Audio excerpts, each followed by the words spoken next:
किसी शायर ने क्या खूब लिखा है, बेवजह दिल पर कोई बोझ न भारी रखिए, ज़िंदगी जंग है इस जंग को जारी रखिए। कितने दिन जिंदा रहे इसकी ना गिनती कीजिए, कैसे ज़िंदा रहे इस बात की खुमारी रखिए। उच्च रक्तचाप कोई गंभीर बीमारी नहीं है। बीपी के बारे में आपके दिमाग में बहुत सारी गलत जानकारियाँ भरी हुई हैं और इस वीडियो को देखने के बाद आपके दिमाग से हर गलतफहमी दूर हो जाएगी और आपकी बीपी की बीमारी भी ठीक हो जाएगी। तो इस वीडियो को ध्यान से देखिए और इम्प्लीमेंट करने की कोशिश भी कीजिए। सबसे पहले तो मुझे आपको यह बताना है कि यह कोई ऐसी बीमारी नहीं है जिसके लिए आपको ज़िंदगी भर दवाइयाँ लेनी पड़े। एक्चुअली बीपी के लिए दवाई की कोई आवश्यकता ही नहीं होती। ये बीमारी उसी तरह से आती है जिस तरह से मान लो हमने कंप्यूटर में कोई प्रोग्रामिंग कर रखी है और तो कंप्यूटर में वही जो है रिज़ल्ट या आउटपुट कह सकते हैं कि वो बाहर कंप्यूटर देता है।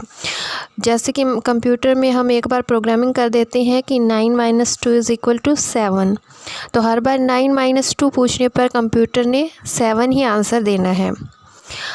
तो आज हमें सबसे पहले अपने माइंड की प्रोग्रामिंग को रीसेट करना होगा और ये रीसेट किस चीज़ को करना है, वो है बीपी की नॉर्मल रेंज के बारे में। हमें यह बताया गया है कि बीपी की नॉर्मल रेंज 120 to 80 है और चिकित्सा विज्ञान के विशेषज्ञों के द्वारा यह बताया गया तो हमारे दिमाग में भी यह प्रोग्रामिंग हो गई है कि बीपी की नॉर्मल रेंज 120 to 80 है। इससे कम या ज़्यादा बीपी होने पर हम मान लेते हैं कि हम जो है इस समय मरीज़ हैं और हमें दवाई की आवश्यकता है। लेकिन सच्चाई तो यह है कि बीपी की नॉर्मल रेंज 160 to 100 है। जी हाँ, बिल्कुल सही सुन रहे हैं आप, 160 to 100 बीपी की नॉर्मल रेंज है। सन 1933 से पहले बीपी की नॉर्मल रेंज 160 to 100 होती थी। उसके कुछ सालों बाद बीपी की नॉर्मल रेंज को 140 to 90 तय कर दिया गया।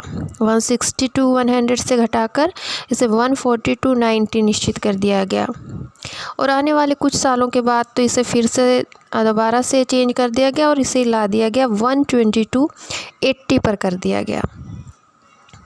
तो आप सभी ये सोच रहे होंगे कि बीपी की नॉर्मल रेंज तय कौन करता है। यह तय करने के लिए WHO में यानी कि वर्ल्ड हेल्थ ऑर्गेनाइजेशन में कमेटी बैठती है जो निश्चित करती है कि बीपी की नॉर्मल रेंज क्या रखी जाए। इस कमेटी के जो सदस्य हैं वे बड़ी बड़ी दवाई कंपनियों के मालिक हैं, तो उनके दिमाग में एक बात चलती रहती है कि उनकी कंपनी की दवाइयों के लिए ग्राहकों की संख्या कैसे बढ़ाई जाए। तो उसके लिए वे पहले तो बीपी की पिछली रेंज जो भी हो उसको नॉर्मल रेंज को घटाना पड़ेगा उनको, ताकि उनके ग्राहकों की संख्या बढ़ सके।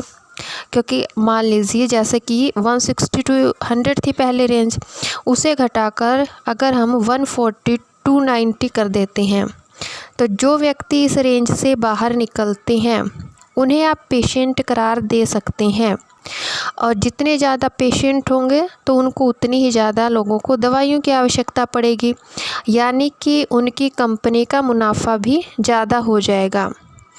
वर्तमान संदर्भ में देखें तो वर्तमान में भी WHO ने कोरोना वायरस के संबंध में रिपोर्ट दी थी आरंभ में कि मनुष्य से मनुष्यों में ये नहीं फैलता है, लेकिन बाद में WHO ने यह बात स्वीकार कर ली कि पहले जो बात उसने कही थी कि मनुष्यों से मनुष्यों में यह वायरस नहीं फैलता है वह सही नहीं थी और यह मनुष्यों के से एक मनुष्य से दूसरे मनुष्य में फैल सकता है। तो हम बात कर रहे थे नॉर्मल रेंज के बारे में। ये पहले 160 to 100 थी, फिर बाद में घटाकर 140 to 90 कर दी गई ताकि कंपनियों को ज़्यादा से ज़्यादा मुनाफा हो सके। जब 140 to 90 कर दी गई तो फिर उन्हें कंपनियों को मुनाफा ज़्यादा होने लगा। कुछ सालों बाद इनका लालच कंपनियों का फिर से बढ़ता गया तो उन्होंने बीपी की नॉर्मल रेंज को थोड़ा सा और कम कर दिया और इसे घटाकर 120 to 80 कर दिया गया। इस तरह जो व्यक्ति इस रेंज से बाहर चले गए वे सब बीपी के पेशेंट बन गए, यानी कि उनके लिए यह कहा गया कि ये मरीज़ हैं और हमारी प्रोग्रामिंग भी ये हो गई हमारे माइंड की कि हम पेशेंट हैं, क्योंकि अगर हम इस रेंज से बाहर हैं और उन्हें लाइफ टाइम दवाइयाँ लेने के लिए मजबूर होना पड़ेगा।